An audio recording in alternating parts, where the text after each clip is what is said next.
That's okay. I'm Dr. Megan Thoen. I'm so excited to be sharing some of this information with you guys today. So I am indeed a forensic psychologist, but that is not necessarily the first title I would give myself. So I currently am the director of the Texas Tech Psychology Clinic, which is open to Texas Tech students for a reduced rate if you're interested.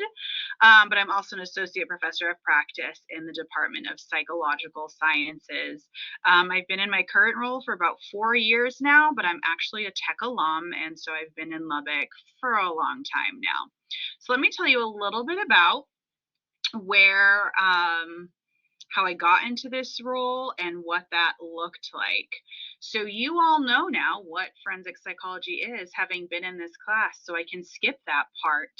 But then how does one actually start the practice of being a forensic psychologist? How do I actually get there? So I'm going to share with you about my path and how I got there, and then what are some other paths people could take. And I'll really talk about what are the different pathways depending on your interest within forensic psychology, because as you've been learning, it is a very broad field. And so what does that exactly mean? So in general, when we're talking about forensic psychology programs, this is something you're going to have to specialize in post-bachelor's degree. So I'm going to talk about that. There are many joint programs, there's master's level programs, there's doc level programs. It really just depends on what type of work as a forensic psychologist you want to do. Perhaps your interest is more just on the legal side of things, and that's okay. We'll talk about what that looks like. So in general, there are master's programs that specialize in forensic psychology, or they might be psychology with a forensic concentration. The thing to keep in mind with master's levels programs, though, you will not be qualified to do any sort of testing for the courts. And what I mean by that is child custody evaluations, insanity or criminal responsibility evaluations, or competency to stand trial evaluations. Those will all require a doctoral degree.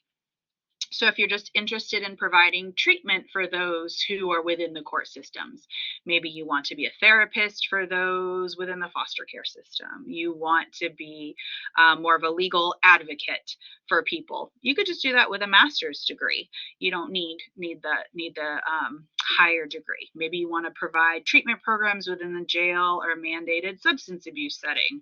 Great, master's degree it is. However, if you do want to be an administrator of some of these programs, or be able to testify as an expert in these things, that's going to require a doctoral level degree. Those can be a PhD, which is a doctorate of philosophy, which most of your faculty are, or a PsyD, which is a doctorate of psychology. And you get those degrees in clinical psychology with a forensic concentration, or a PhD or PsyD in counseling psych, which is pretty similar, with the focus of training on forensic issues and treatment. So it doesn't really matter the degree type. It's a whole nother conversation. What are the pros and cons of the degree type? But both of these types of programs will offer you a little bit of training. But the key takeaway from today is that forensic psychology training most often happens post-doc. You get your master's, you get your doc degree, and then you're really specializing in the forensic psych part. You may have some programs that will give you some training in forensic assessment. They'll give you some training in providing therapy for criminal justice involved folks, but most of that specialization is going to come after the doctoral degree. So if you're really not a fan of school, this may or may not actually be the field for you. Okay. One of the best things I think we have right now is we have joint PhD JD programs. So a JD is a doctorate of jurisprudence. That's a law degree. So these programs, you're not only becoming a psychologist, but you're also becoming a lawyer. You're getting a legal degree as well. And then you're qualified to take the bar exam to be a licensed attorney if you so choose. So some folks who really want to be the top expert witnesses or experts appointed by the court to do these assessments, you can really then sell yourself as having this joint degree. There's not too many of those programs though, but they do exist. And then If you're really so inclined, you could even pursue board certification by the American Academy of Forensic Psychology. So just like you would have a cardiologist who's board certified in cardiology, you can now seek board certification as a forensic psychologist. And then those designations, folks usually list their doctoral degree, PhD, PsyD, comma, ABPP for the American Board of Professional Psychology. And that would indicate to you that they're board certified in a particular subsection of forensic psychology. So let me tell you a little bit more about my particular path, because obviously there's a lot of different degrees and things involved. So what did my personal one look like? So I got my bachelor's in psych don't judge how old I am, way back in 2003. And then I came here to tech right after I finished my bachelor's degree. And quite honestly, I've never left, though I have graduated a couple times. Got my master's in 2010. And then I actually did my PhD in counseling psychology, also again here from tech. But what I really focused on when I was in my program was the treatment of inmates, and the treatment of those that were criminally that were involved in the criminal justice system. So I spent a couple years working at a court-ordered residential treatment center. So that was working with folks that had both a substance use disorder and a mental health condition, and specializing in forensic assessment, really focusing on diagnostic clarification, malingering assessment, assessing for criminal thinking. Not thinking that ever would have been my path, but turns out I loved it.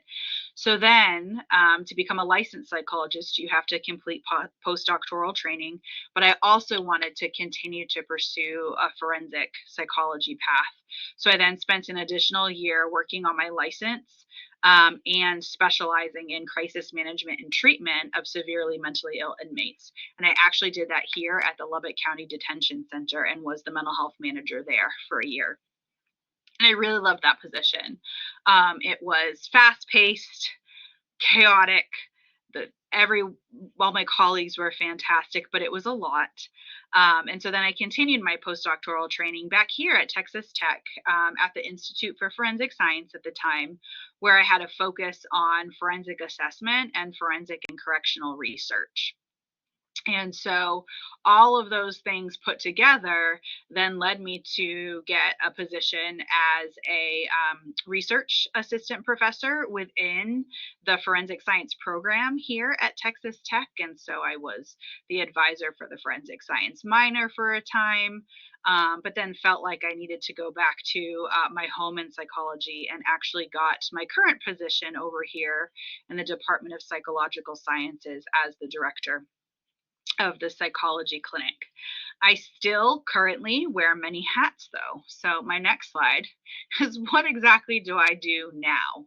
So with all of the training that I got and sought, I can be a forensic psychologist in many of these different realms. But for me right now, forensic psychologist is not my most dominant hat. Administrator is, overseeing the psychology clinic here, and also supervising students who are learning to be therapists, but also supervising students who want to do forensic assessment. So I have students I take on an annual basis to teach them how to do assessments for the courts.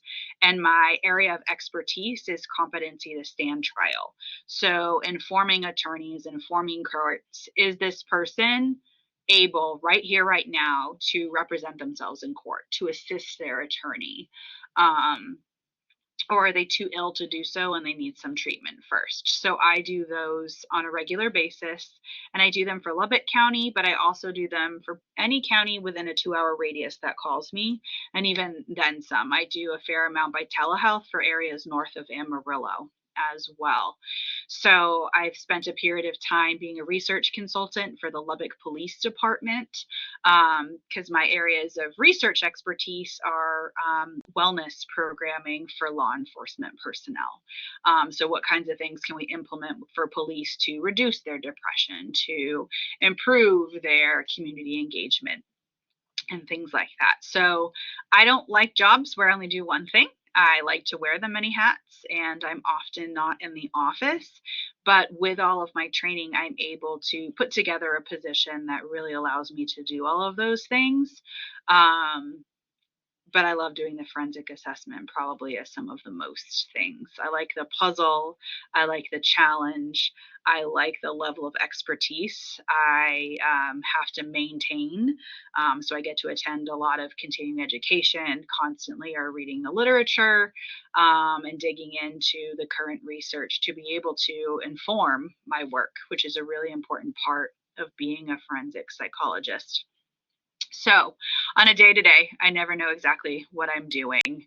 I hinted a little bit about my research interests already, mental health and wellness of law enforcement, as I mentioned, but I'm also really interested in the management and care for the incarcerated mentally ill, particularly those pretrial, who are those folks that are in jail, the ones that haven't yet had their day in court, so to say. I'm really interested in what's going on with them.